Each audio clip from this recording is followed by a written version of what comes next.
Ito po yung yakiimo. Bago ko po 'to, nilagay dito. Wait, ayan. Ito po yung sa short video ko po. Nilaga ko muna po yung sweet potato, then nilagay ko nga po dito, ang tawag po dito ay yakiimo. Instead na, meron naman po akong pang barbecuehan, pero ang nagpe-famous ngayon dito, itong merong may stone. Ayan, ang ginagawa, meron pong machine po dito yung pag bumibili po ako dito sa malapit sa amin sa supermarket, may machine po, ang sarap siya.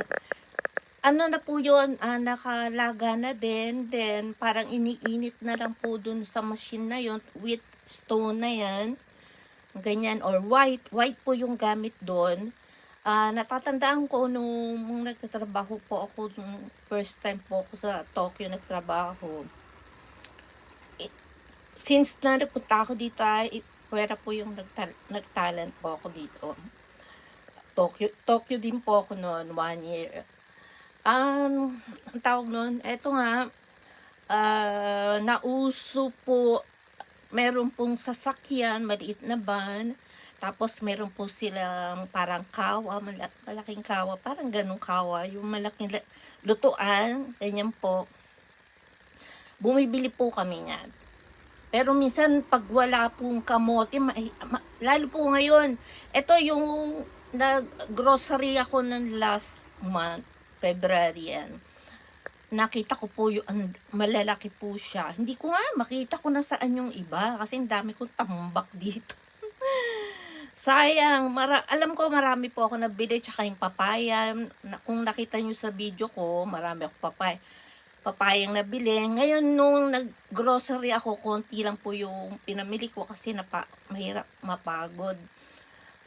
May nakita akong papaya. Kumbaga, siguro ano na nila yung nakita nila na mabili ang papaya. Ganun naman pag may business. Pag mabili, ilalagay nila yung kukuha ulit sila sa investor. Ayun. Yung nag-ano na, mabili pala ang papaya, so ganyan. Sinabi ko naman din dun sa manager doon na, sabi ko, may papaya na, ganyan, ganyan, ganyan. Siguro na ano nila na famous nga yan, papaya na yan. Hindi lang naman Pilipino ang bumibili ng papaya, mga Asian. Ayan, alam na mga Asian yan. Marami dito, Vietnamese, Koreano, marami din. Korean, dito sa lugar ko, mga Aprikano, marami din po dito. Kumakain din po sila ng papaya. Basta mga alam nyo naman, village, country. Ayan, meron po sila niyan. Okay, itong sweet potato ko, yan, bihira po ang malaking potato ngayon, sweet potato na ano po ngayon, lumalabas. Puro payatot, asin payatot, mahabang payat. Hindi po ako pwedeng kumain ng gano'n na sobrang payatot, ganyan. Tapos kahit po merong pang slice or pang ano, mahihiwa po ang kamay ko doon. Ayun.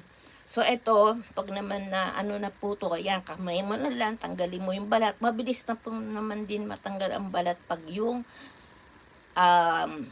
luto na siya, tapos then eto po, kagabi, saglit ko lang po siya na ilaga, hindi ko alam kung lutong-luto po siya, kaya tatagalan ko na lang po dito or ulit-ulitin ko na lang. Yun lang po, share ko lang po, try nyo po yan. Magbenta po kayo sa nyo, taglamig po to sa taglamig. Masarap po sa taglamig, mabenta po to. Ayun, pag tag-ulan sa Pilipinas, magbenta po tayo niyan. Okay. Try nyo lang. At pang business. Ayan.